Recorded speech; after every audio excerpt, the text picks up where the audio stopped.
गिरिया जारी, आहो बका, ये अल्लाह के वली रोते हैं और रो रो कर अल्लाह ताला को राजी कर लेते हैं, अल्लाह की रिजा के कामों में लगे रहते हैं कि जिसकी वजह से अल्लाह इनको कुव्वत अता कर देता है, इनको करामात अता कर देता है। और गौसे पाक रहमतुल्लाहि ताला अलैह आपका जो इल्म था, आपका इल्म बहुत ज़्यादा अल्लाह ने इल्म आपको अता किया था।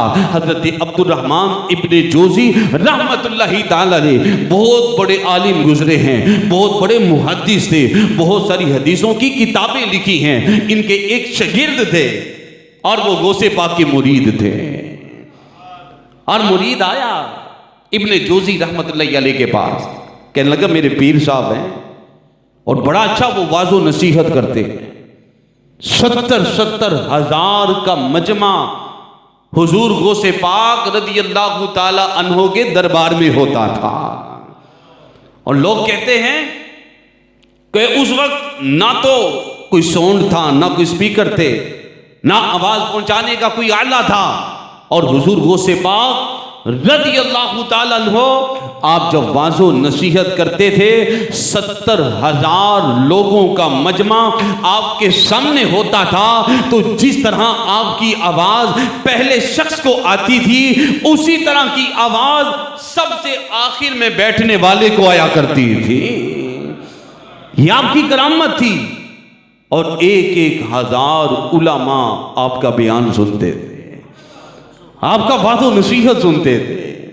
इब्ने जोज़ी आगे अपने शागिर्द के साथ कहा कि चलो चलते हैं, तुम्हारा पीर देखते हैं। और गौसे पाक रहमतुल्लाहि ताला अलैह का ये अंदाज था कि महफिल से पहले जो किरात होती, जो आयात तिलावत की जाती, हुजूर गौसे पाक रज़ियल्लाहु ताला अन्हो उन आयात की तफसीर बयान किया करते थे। अब कारी कुरान ने तिलावत की, फिर हुजूर गौसे पाक रज़ियल्लाहु ताला अन्हो आपने उन आयात की तफसीर को बयान करना शुरू किया, एक माना बयान किया। शागिर्द बैठा है, इब्ने जोज़ी का शागिर्द कहने लगा उस्ताद साहब पता है इस माने का? इब्ने जोज़ी ने सर हिलाया, कहा कि हाँ मैं जानता हूँ इस माना को, मैंने पढ़ा है। हुजूर गौसे पाक ने दूसरा माना पेश किया, उसने कहा मैंने जानता हूँ। यहाँ तक कि गौसे पाक रज़ियल्लाहु ताला अन्हु ने 11 माने आयत की तफसीर के बयान कर दिए। तो शागिर्द अपने उस्ताद से इब्ने जोज़ी से पूछ रहा है क्या जानते हैं, आपको मालूम है? तो सर हिलाया, कहा कि हाँ मुझे इल्म है इन 11 मानों का, मैंने इन 11 मानों को पढ़ा है। फिर हुजूर गौसे पाक रज़ियल्लाहु ताला अन्हु ने जब इससे आगे कुरान पाक की तफसीर बयान करना शुरू की, एक लफ्ज के आगे आपने 40 माना बयान किए। तो शागिर्द ने पूछा इब्ने जोज़ी से, हुजूर आपको इल्म है इन 40 मानों का? तो इब्ने जोज़ी कहने लगे कि गौसे पाक ने कुरान की आयत की तफसीर के एक लफ्ज के जो 40 माना बयान की हैं, मैं उनको नहीं जानता।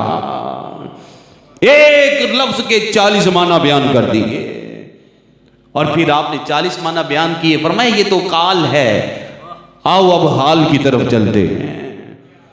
तो इब्ने जोज़ी रहमतुल्लाहि ताला अलैह ने वजद में आके अपनी कमीज को फाड़ दिया कि ऐसे अल्लाह के वली, इतना इल्म। गौसे पाक रज़ियल्लाहु ताला अन्हु एक एक लफ्ज के कुरान पाक के 40 माना बयान कर देते थे। एक मर्तबा आप वाज फरमा रहे थे और 70,000 का मजमा था, बारिश बरसने लगी और लोग मुंतशिर होने लगे। गौसे पाक रज़ियल्लाहु ताला अन्हु आपने हाथ उठाए और अर्ज की मौला अगर तो मैंने इन लोगों को अपने लिए जमा किया है तो इनको बिखार दे, इनको मुंतशिर कर दे, बारिश बरसा दे। अगर इनको मैंने अपने लिए जमा किया है और अगर मौला इनको तेरे लिए जमा किया है तो फिर इन पे बारिश ना बरसा। रावी कहते हैं कि हमने देखा कि गौसे पाक रज़ियल्लाहु ताला अन्हु ने जब ये दुआ की है, ये कलिमात कहे हैं, तो हमने देखा कि जो आपका मजमा था उस पे बारिश नहीं बरसती थी और पूरे बगदाद के अंदर बारिश बरस रही थी।